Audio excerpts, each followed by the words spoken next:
السلام علیکم ورحمۃ اللہ وبرکاتہ۔ معزز سامعین، اسلام میں نماز کے بعد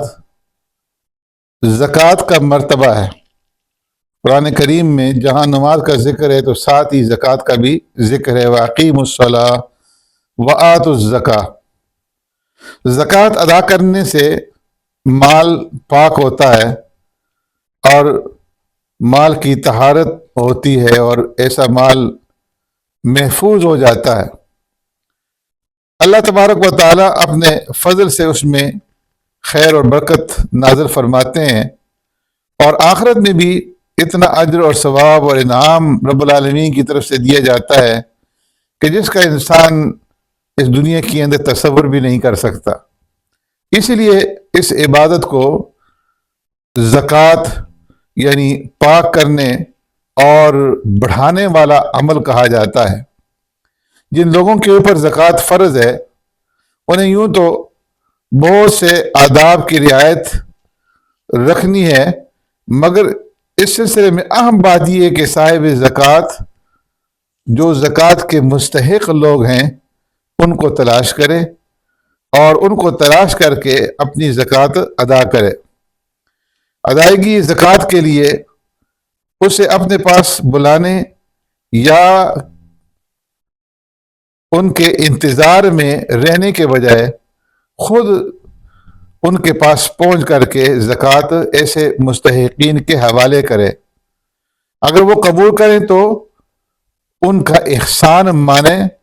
ان کے اوپر احسان نہ جتلائے، اس لیے کہ یہ جو زکوٰۃ دینے والا انسان ہے یہ اپنا فریضہ جو ہے وہ ادا کر رہا ہے، اور جن لوگوں نے زکوٰۃ وصول کی وہ اس کی فریضہ کی ادائیگی کا سبب بنے ہیں، تو اس لیے یہ گویا کہ ایک قسم کے اس زکوٰۃ دینے والے کے محسن ہیں، اور اس کو ان کے ساتھ ایسا سلوک کرنا چاہیے کہ جس طرح ایک انسان اپنے محسن کے ساتھ کرتا ہے۔ ان کے اکرام میں، ان کے احترام میں ادنا درجے کی بھی غفلت اور کوتاہی جو ہے وہ نہیں برتنی چاہیے، اور بیکاریوں کی طرح ان سے بے رخی کے ساتھ اور ٹالنے کے انداز میں ان کو جو ہے زکوٰۃ نہیں دینی چاہیے، اور یہ بھی نہ کہے کہ آج نہیں تو کل، کل نہیں تو پرسوں تو میرے پاس آنا اور میں تمہیں جو ہے تمہاری مدد کروں گا۔ آپ نہیں دیکھتے کہ جو عمارتیں ہم بناتے ہیں اینٹ اور پتھر سے، یہ اینٹ اور پتھر سے بنی ہوئی عمارت جب نماز اور عبادت کا ذریعہ بنتی ہیں، جسے ہم مسجد کہتے ہیں، تو اس کا احترام جو ہے وہ ضروری ہو جاتا ہے۔ اب مسجد میں ایک بندہ مومن نہ تو دنیا کی باتیں کرتا ہے اور نہ ہی ناپاکی کی حالت میں داخل ہوتا ہے، اور اسی طریقے سے دوسرے آداب اور احترام کو بھی ایک نمازی بجا لاتا ہے۔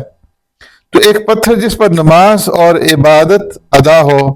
ہمارے لیے قابل احترام ہے، تو وہ مومن جس پر زکوٰۃ ادا ہو اور جو اپنے اسلام اور ایمان کی وجہ سے پہلے ہی سے قابل قدر ہے، تو اس کا احترام عام مسلمانوں اور خاص طور پر جو صاحب استطاعت لوگ ہیں، مالدار لوگ ہیں، اہل اموال اور اہل دولت کے اوپر کتنا بڑھ جاتا ہے، اس کا اندازہ لگانا مشکل نہیں۔ کاش کہ یہ حقیقت ہر زکوٰۃ دینے والے صاحب زکوٰۃ کو جو ہے حاصل ہو جائے اور یہ اس کی سیرت کا حصہ بن جائے، اس کی سیرت میں پیوست ہو جائے، تو زکوٰۃ میں عبادت کی جو روح ہے وہ روح آ جائے گی، اور یہ زکوٰۃ صحیح معنی میں زکوٰۃ کی ادائیگی جو ہے وہ کہلائے گی۔ تو ایسے لوگ قابل احترام ہیں کہ جو نہ صرف زکوٰۃ ادا کرتے ہیں بلکہ جن مستحقین کو وہ زکوٰۃ دیتے ہیں ان کا احترام بھی کرتے ہیں، ان کو اپنا محسن سمجھتے ہیں، ان کے اوپر احسان نہیں جتلاتے بلکہ ان کا احسان مانتے ہیں کہ انہوں نے زکوٰۃ وصول کر کے ہمیں زکوٰۃ کی ادائیگی کے فریضے سے سبکدوش کیا۔ اللہ تبارک و تعالی یہ صفات ہمارے اندر محض اپنے فضل و کرم سے پیدا فرما دے، آمین۔